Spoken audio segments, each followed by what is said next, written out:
La route qui traversait le petit village de Miranteviejo était bordée de collines sombres et de hauts arbres qui se balançaient au gré du vent. C'était un tronçon ancien, évité par beaucoup la nuit à cause des rumeurs d'événements étranges. La légende de l'autostoppeur fantôme, un esprit censé apparaître pour demander un trajet avant de disparaître mystérieusement, faisait partie du folklore local depuis des décennies. Matteo conduisait son vieux pick-up sur cette route, la radio en sourdine, tandis que les phares éclairaient la voie devant lui.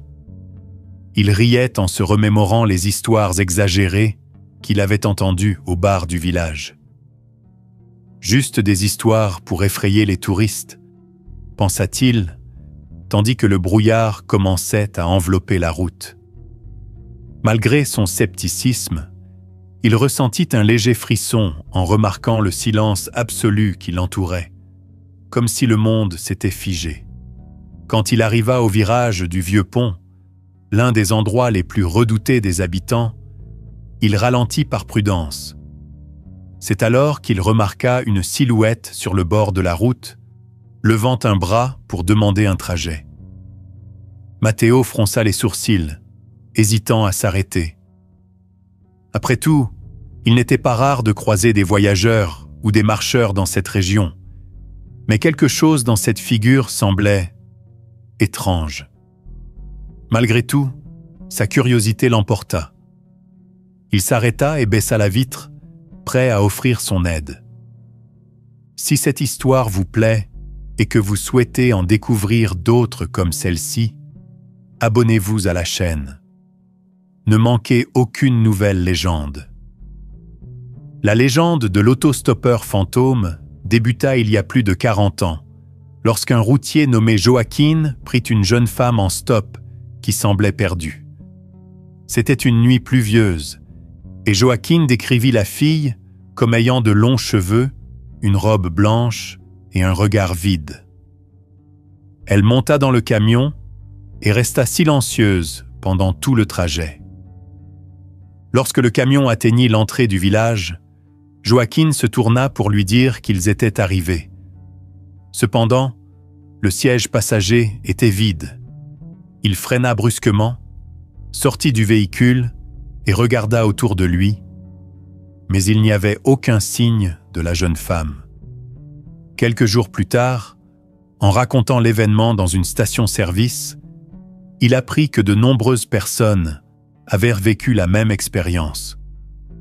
Les détails étaient toujours les mêmes. La silhouette demandait à monter près du vieux pont. On la voyait entrer dans le véhicule, et avant d'atteindre la destination, elle disparaissait sans laisser de traces. L'histoire prit de l'ampleur, et la route commença à être évitée, surtout les nuits de brouillard. Matteo n'était pas du genre à croire aux histoires de fantômes.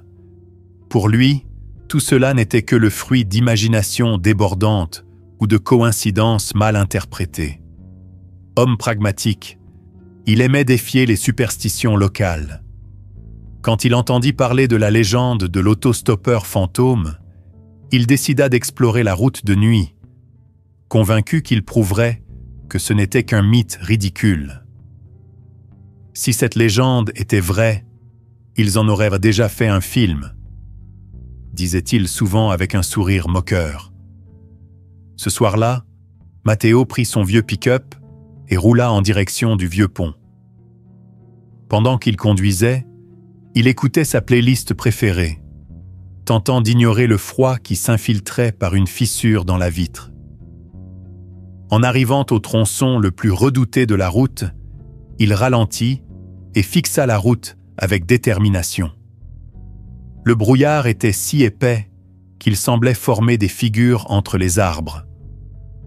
Matteo tenta d'éloigner les pensées troublantes, mais il ne put s'empêcher de ressentir la désagréable impression qu'il était observé.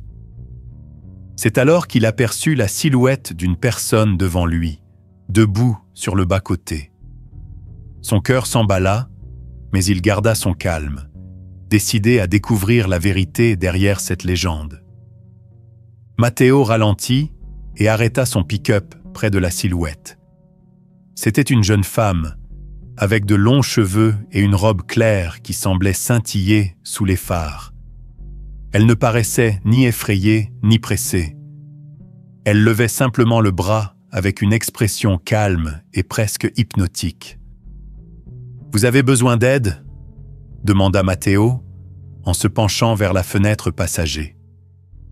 La femme hocha légèrement la tête et contourna le véhicule pour monter à bord. Une fois assise, elle ne dit pas un mot, se contentant de fixer la fenêtre, les yeux perdus dans l'obscurité. Matteo tenta de rompre le silence, mais elle ne répondit pas. Une étrange froideur envahissait l'habitacle, comme si un courant d'air venait de nulle part. Il jeta un œil dans le rétroviseur, mal à l'aise, tandis que le moteur ronronnait doucement sur la route déserte. Le cœur battant plus vite, partagé entre curiosité et malaise, il décida de continuer à rouler. Mais quelque chose au fond de lui disait que ce trajet ne serait pas ordinaire. Alors que le pick-up avançait sur la route sinueuse, le silence dans l'habitacle devenait de plus en plus oppressant. Matteo, tentant de dissiper ce malaise, posa quelques questions à la passagère. « Vous habitez par ici ? Vous allez quelque part en particulier ?» La femme continuait de fixer la fenêtre, immobile. Matteo remarqua qu'elle ne clignait même pas des yeux. Le léger scintillement de sa robe semblait pulser à chaque virage de la route, éclairé par les phares. Il tenta d'ignorer les frissons qui lui parcouraient le dos, mais l'impression que quelque chose n'allait pas devenait impossible à ignorer. Il décida d'allumer la radio pour briser ce silence pesant. Mais dès qu'il tourna le bouton, un intense grésillement émergea des haut-parleurs. Il l'éteignit rapidement, mais le bruit persista quelques secondes avant de disparaître. Matteo déglutit et regarda dans le rétroviseur, sentant qu'il perdait le contrôle de la situation. Après quelques minutes de tension, la femme brisa enfin le silence. Sa voix était basse, presque un murmure, mais elle portait une étrange mélancolie. « Vous pouvez me déposer après le pont ?» Matteo hocha rapidement la tête, soulagé d'entendre enfin quelque chose, bien que toujours inquiet face à son comportement. « Pas de problème. Tout va bien ?» demanda-t-il, essayant de paraître amical. La femme ne répondit pas, continuant à fixer la nuit à travers la fenêtre. Alors que le pont commençait à apparaître devant eux, le brouillard s'épaississait, engloutissant le paysage environnant. Matteo ralentit et regarda de nouveau dans le rétroviseur. C'est alors qu'il remarqua quelque chose d'étrange. Un manteau, qui n'était pas le sien, était soigneusement plié sur le siège arrière. Son cœur se mit à battre plus fort. Il était certain que le siège était vide auparavant. Essayant de se concentrer sur la route, il réprima la panique montante. Juste lorsqu'ils atteignirent le milieu du pont, la femme dit « Ici, ça ira ». Matteo immobilisa le véhicule, mais en se tournant vers le siège passager, il vit que la femme n'était plus là. Matteo roula à toute allure jusqu'à la station-service la plus proche, son cœur battant à tout rompre.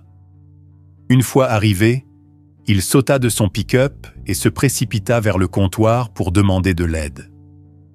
L'employé, un homme d'âge moyen aux yeux fatigués, le regarda avec curiosité. « Vous allez bien ? On dirait que vous avez vu un fantôme. » Matteo hésita un instant avant de tout raconter, ce qui venait de se passer. L'employé l'écouta attentivement et à la fin poussa un long soupir. « Vous lui avez donné un trajet, n'est-ce pas ? La fille du pont ?» Confus et terrifié, Matteo acquiesça. L'employé posa ses mains sur le comptoir et expliqua. « Cette route, Beaucoup disent qu'elle est maudite. Elle apparaît à ceux qui ne croient pas à la légende. Et ce manteau que vous avez vu, c'est toujours le même. Matteo sentit le sang se glacer dans ses veines, réalisant qu'il était plus profondément impliqué dans cette histoire qu'il ne l'aurait jamais imaginé. Matteo ne parvint pas à dormir cette nuit-là. Ce qu'il avait vécu sur la route défiait toute explication, mais il devait comprendre ce qui s'était passé. Le lendemain matin, il décida de poursuivre ses recherches et se rendit à la mairie de Miranteviejo, où un petit service d'archives conservait des documents anciens sur la région. En parlant avec l'archiviste, une femme âgée nommée Doña Yvonne, Matteo lui demanda si elle connaissait la légende de la fille du pont. Son expression changea immédiatement, passant de la curiosité à l'inconfort. « Vous n'êtes pas le premier à poser cette question, jeune homme, » dit-elle en désignant une étagère remplie de dossiers poussiéreux. Après plusieurs heures de recherche, Matteo trouva un vieux journal avec un titre qui attira son attention. « Accident mortel sur le vieux pont. Une jeune femme meurt en rentrant chez elle. » L'article décrivait un accident survenu il y a 40 ans. Une jeune femme nommée Elena rentrait d'une fête lorsque la voiture dans laquelle elle se trouvait perdit le contrôle et tomba du pont. Son corps fut retrouvé plusieurs jours plus tard. Chaque détail qu'il lisait renforçait un sentiment de connexion inexplicable avec l'histoire. Se pourrait-il qu'elle soit encore piégée là-bas ? Se demanda-t-il à voix haute, troublé. Après avoir quitté les archives, Matteo décida de se rendre au bar du village, où il savait que les habitants plus âgés aimaient partager des histoires. Il trouva un groupe de vieillards rassemblés autour d'une table, et après avoir gagné leur confiance avec quelques tournées de bière, leur posa directement des questions sur la légende de l'autostoppeur fantôme. Les hommes échangèrent des regards silencieux avant que l'un d'eux, Don Geraldo, ne prenne la parole. « Cette histoire est vieille, mon garçon. Elena était la fille d'une famille influente du village. On dit que la fête à laquelle elle assistait ce soir-là était un événement important, et l'accident fut une tragédie pour ses parents. Un autre homme intervint, mais ce n'est pas tout. On dit qu'elle n'était pas seule dans cette voiture. Quelqu'un d'autre était avec elle, quelqu'un qu'on n'a jamais retrouvé. » Matteo fronça les sourcils. « Un autre passager ? Je n'ai jamais entendu cette partie de l'histoire. » Don Geraldo haussa les épaules. « Ce n'est pas quelque chose dont on parle facilement, mais certains disent que cet autre esprit est ce qui retient Elena là-bas. » Déterminé à affronter la légende, Matteo retourna au vieux pont cette nuit-là. Cette fois, il voulait examiner l'endroit de plus près, cherchant des indices ou des explications rationnelles à ce qu'il avait vu. Le silence autour de lui était oppressant, et le brouillard semblait plus dense que jamais. Il arrêta son pick-up au milieu du pont et descendit avec une lampe torche à la main. Chaque pas qu'il faisait sur les planches en bois anciennes résonnait, comme si le son était amplifié par une force invisible. Il éclaira les côtés du pont avec sa lampe et remarqua des marques sur les rambardes, comme si quelque chose de lourd avait été traîné sur le bois. Soudain, il entendit des pas légers derrière lui. Matteo se retourna rapidement, mais il n'y avait personne. Avant qu'il ne puisse se ressaisir, la lampe clignota et s'éteignit, le plongeant dans une obscurité totale. Il sentit une présence près de lui, et un murmure glacé brisa le silence. « Pourquoi es-tu revenu ?» Matteo remonta dans son pick-up, les mains tremblantes.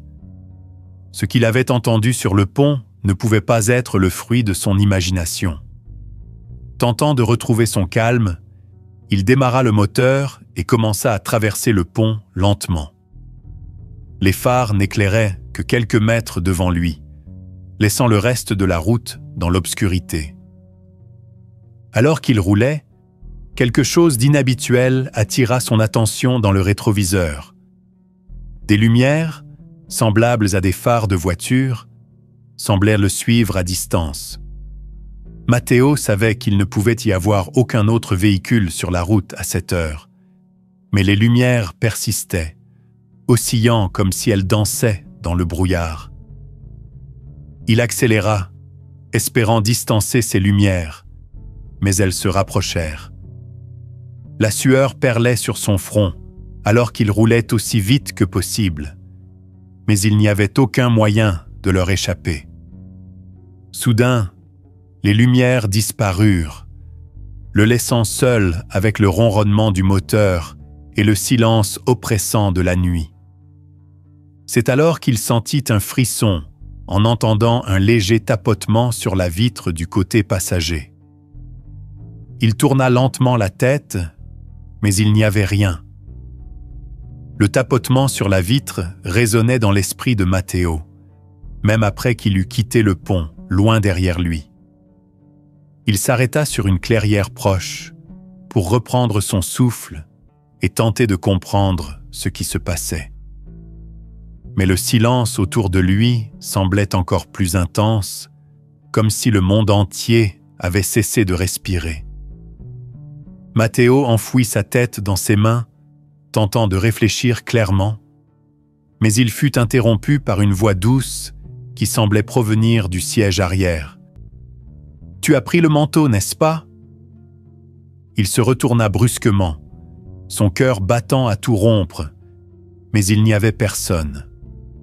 Le siège arrière était vide, à l'exception du manteau qu'il ne se souvenait pas y avoir posé. Cependant, la voix avait semblé si réelle qu'il commença à douter de sa propre santé mentale. Décidé à résoudre ce mystère, Matteo prit le manteau avec précaution, remarquant qu'il dégageait une étrange odeur de terre humide. « Que veux-tu de moi » cria-t-il à haute voix, mais seul l'écho de sa propre voix lui répondit. Le lendemain matin, épuisé et ne sachant plus quoi faire, Matteo ramena le manteau chez lui, espérant y trouver quelque chose qui expliquerait son origine. Il fouilla les poches et trouva un morceau de papier froissé. Lorsqu'il le déplia, il découvrit un message écrit à la main. « Retrouve-moi là où tout a commencé. Je t'attends. » L'écriture était élégante, mais tremblante, comme si elle avait été tracée à la hâte. La note n'était pas signée, mais Matteo comprit immédiatement où là où tout a commencé faisait référence, le vieux pont. Avant de décider quoi faire, il posa la note sur la table et alla dans la salle de bain pour se laver le visage. Lorsqu'il revint, le papier avait disparu. Il chercha frénétiquement dans toute la maison, mais il n'en trouva aucune trace. Il était évident qu'il n'avait pas le choix. Il devait retourner au pont cette nuit-là. Avant de retourner au vieux pont, Matteo décida de chercher davantage de réponses. Il retourna aux archives du village et demanda à Doña Yvonne si elle pouvait lui montrer des objets récupérés lors de l'accident d'Elena. Après un moment d'hésitation, elle apporta une petite boîte en bois, couverte de poussière et marquée par le temps. Dans la boîte, Matteo trouva une vieille photographie. Il la prit délicatement et reconnut immédiatement le visage de la jeune femme qui était montée dans son pick-up. C'était Elena, avec ses longs cheveux et sa robe claire, exactement comme il l'avait vue. Mais elle n'était pas seule. À ses côtés se tenait un jeune homme qu'il ne connaissait pas, son expression chargée de gravité. « Qui est-ce » demanda Matteo en montrant la photo à Doña Yvonne. Elle secoua lentement la tête. « C'est tout le mystère. On dit que c'était le fiancé d'Elena, mais son nom n'a jamais été confirmé. Certains croient qu'il était avec elle la nuit de l'accident, mais son corps n'a jamais été retrouvé. » Un frisson parcourut Matteo alors qu'il regardait à nouveau la photo. Quelque chose dans les yeux du jeune homme semblait crier à l'aide, comme s'il essayait de transmettre un message à travers l'image. Avant de retourner au pont, Matteo décida de rendre visite à Dona Lucia, l'une des habitantes les plus âgées de Mirante Viejo, réputée pour sa connaissance des légendes locales. Lorsqu'il arriva à sa petite cabane, entourée de plantes et de talismans, il trouva la vieille femme assise sur le porche, comme si elle l'attendait déjà. « Tu as vu Elena, n'est-ce pas ?» demanda-t-elle, avant même que Matteo puisse parler. Il hocha la tête, surpris par la précision de sa question. « Et tu as trouvé quelque chose que tu n'aurais pas dû trouver ?» poursuivit-elle d'un ton grave. Matteo lui montra le manteau et lui raconta tout ce qui s'était passé. Dona Lucia prit le manteau avec précaution, comme si elle craignait qu'il ne soit maudit. Ce manteau appartenait au jeune homme de la photo, le fiancé d'Elena. C'était un cadeau qu'elle lui avait offert, expliqua-t-elle. Mais ce que personne ne savait, c'est que ce cadeau portait une malédiction. On dit qu'il a été créé par quelqu'un qui voulait les séparer, et l'accident n'était pas un simple hasard. La révélation laissa Matteo sans voix. Il serra le manteau fermement. « Comment puis-je la libérer ?» demanda-t-il désespérément. Dona Lucia poussa un profond soupir. « Tu dois trouver le journal de ce jeune homme. Il explique comment tout a commencé. Et il est caché là où l'accident a eu lieu. » Avec ces nouvelles informations, Matteo se rendit au vieux pont, déterminé à mettre un terme à cette histoire une fois pour toutes. Sur le chemin, il se rappela un autre récit qu'il avait entendu au bar. Celui d'un conducteur qui avait disparu après avoir pris Elena en stop.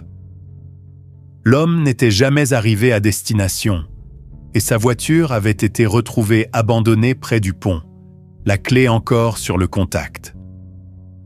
En passant près de l'endroit où la voiture avait été découverte, Matteo sentit une vague glaciale l'envahir. La radio, qui était éteinte, se mit soudain à émettre un grésillement. À travers les parasites, il crut entendre un murmure lointain. Fait demi-tour. Ignorant l'avertissement, il continua en direction du pont. Cette fois, il n'y avait pas de brouillard, mais l'impression d'être observé était plus forte que jamais. Lorsqu'il se gara, il remarqua quelque chose d'étrange sur l'asphalte. Des traces de pneus, comme si une voiture avait freiné brusquement au même endroit où il se trouvait maintenant. Matteo sortit de son pick-up, serrant le manteau dans ses mains.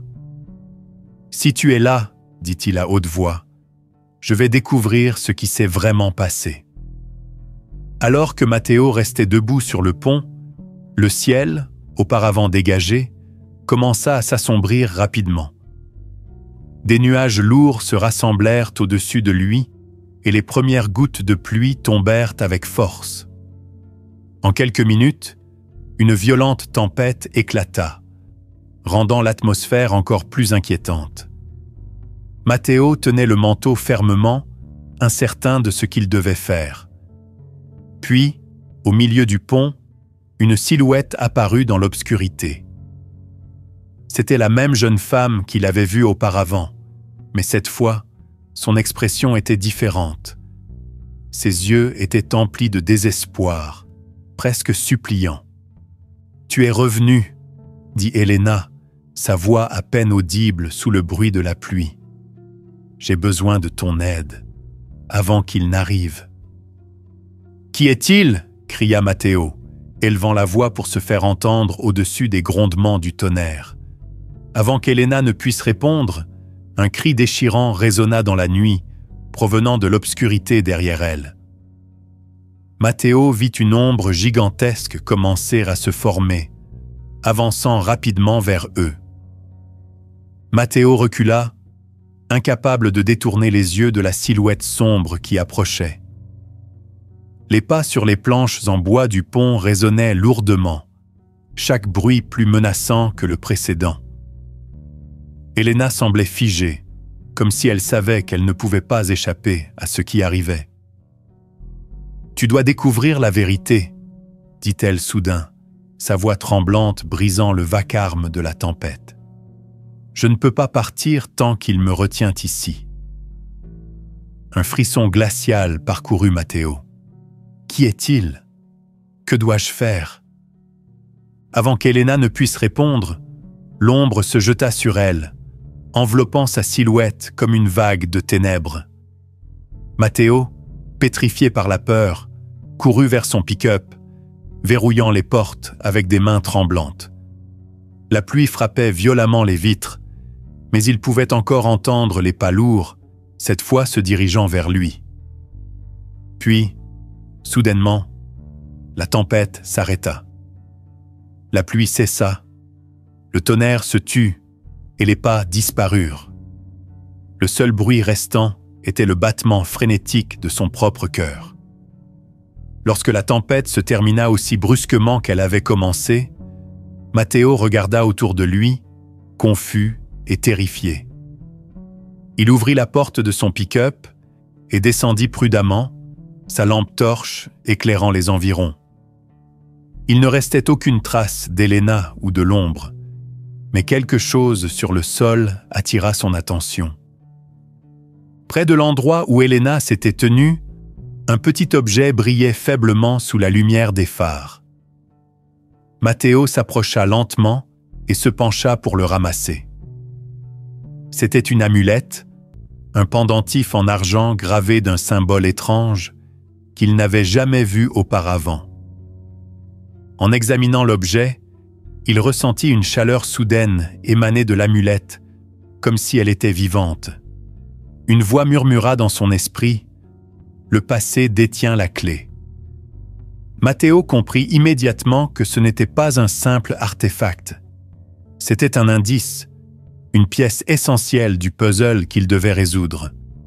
Déterminé à utiliser l'amulette pour libérer Elena, Matteo remonta dans son pick-up et démarra, résolu à découvrir la vérité avant qu'il ne soit trop tard. Alors que Matteo roulait sur la route sombre, la radio de son pick-up, pourtant éteinte, s'alluma soudainement avec un grésillement intense. Il tenta de l'ignorer, mais le bruit se transforma rapidement en mots déformés, comme si quelqu'un essayait de lui parler. « Tu dois trouver le journal. » Matteo serra fermement le volant, essayant de rester calme. « Quel journal? Où puis-je le trouver ?» cria-t-il dans le vide. La radio émit un autre grésillement plus fort, suivi d'un bruit qui ressemblait à des pages que l'on tournait. À ce moment, Matteo se rappela ce qu'il avait appris dans les archives sur l'accident d'Elena. La clé devait être liée à cette tragédie passée. Résolu à suivre cette piste, il décida de retourner chez Doña Lucia. S'il y avait quelqu'un qui pouvait l'aider à déchiffrer ce mystère, c'était elle. En arrivant chez Doña Lucia, la pluie reprit avec une intensité écrasante, comme si la tempête elle-même voulait l'empêcher d'avancer. Matteo courut jusqu'à la véranda et frappa à la porte avec insistance. La vieille femme ouvrit, son visage empreint d'inquiétude, comme si elle savait déjà pourquoi il était là. « Tu as trouvé l'amulette, n'est-ce pas ?» demanda-t-elle sans préambule. Matteo hocha la tête et lui montra le pendentif, tout en lui racontant tout ce qui s'était passé sur le pont. Doña Lucia examina attentivement l'objet, ses yeux fixés sur les symboles gravés. Cette amulette appartenait au fiancé d'Elena. C'était un cadeau qu'elle lui avait offert, expliqua-t-elle. Mais personne ne savait que ce cadeau portait une malédiction. On dit qu'il a été fabriqué par quelqu'un qui voulait les séparer, et l'accident n'était pas un simple hasard. Matteo sentit un poids immense peser sur ses épaules. Il serra l'amulette dans sa main. « Comment puis-je la libérer ?» demanda-t-il avec désespoir. Doña Lucia poussa un profond soupir. « Tu dois trouver le journal du jeune homme, » Il contient les réponses. Il est caché là où l'accident s'est produit. De retour au vieux pont, Matteo commença à chercher le journal. Il savait que le temps jouait contre lui, car il sentait une présence invisible qui l'observait depuis l'ombre. Avec l'amulette autour du cou, il inspecta chaque recoin du pont à l'aide de sa lampe torche. Après un moment, il repéra un petit espace entre les pierres à la base du pont. Quelque chose était coincé à l'intérieur, couvert par des décennies de saleté et de mousse.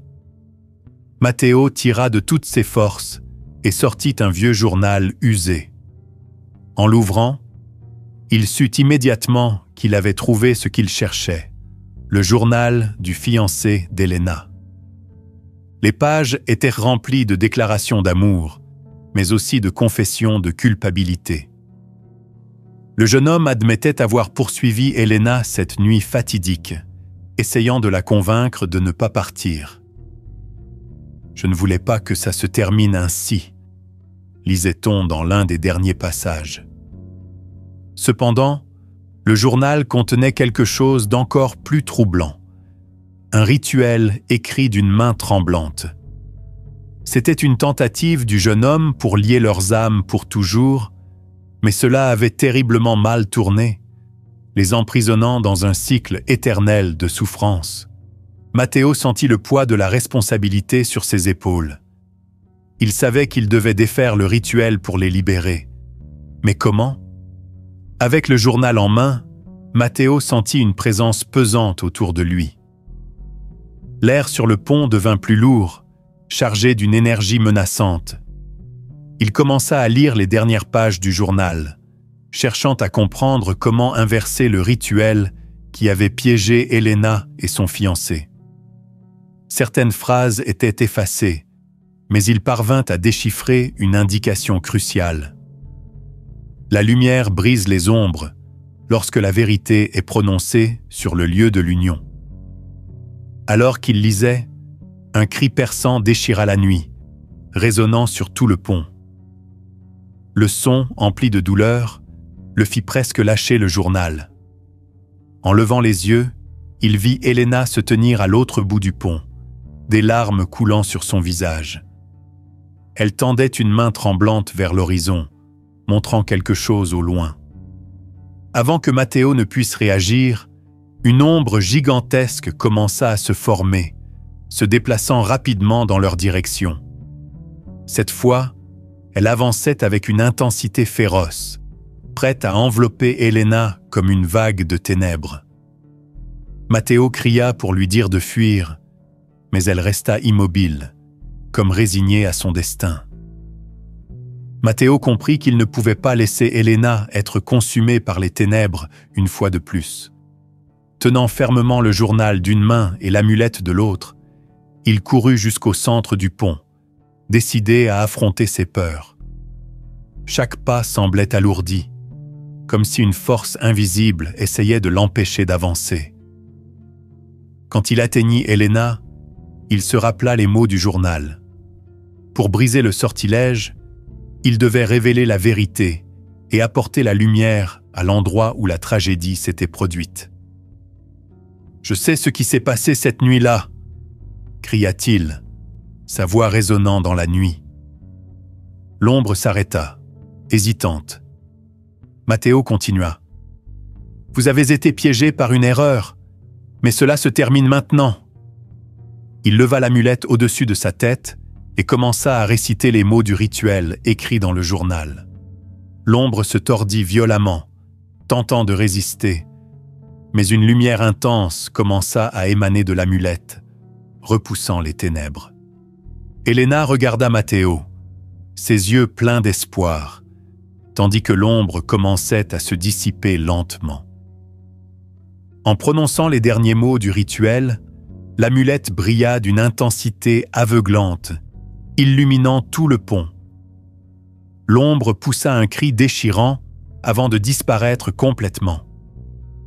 Elena esquissa un sourire doux et murmura « Merci ». Sa voix était à peine audible avant que sa silhouette ne se transforme en une brise légère, laissant derrière elle un subtil parfum de fleurs. Matteo resta immobile un instant, essayant de comprendre ce qu'il venait de vivre. Il regarda autour de lui. Le manteau, le journal et l'amulette avaient disparu, comme s'ils n'avaient jamais existé. L'atmosphère oppressante du pont s'était évaporée, remplacée par un calme étrange. En remontant dans son pick-up, Matteo remarqua quelque chose d'inhabituel dans le rétroviseur. Pendant un bref instant, il aperçut Elena et le jeune homme, debout côte à côte, lui adressant un sourire. Il cligna des yeux et l'image avait disparu. La légende de l'autostoppeur fantôme était arrivée à son terme, mais Matteo savait qu'il n'oublierait jamais ce qu'il avait vécu sur cette route hantée.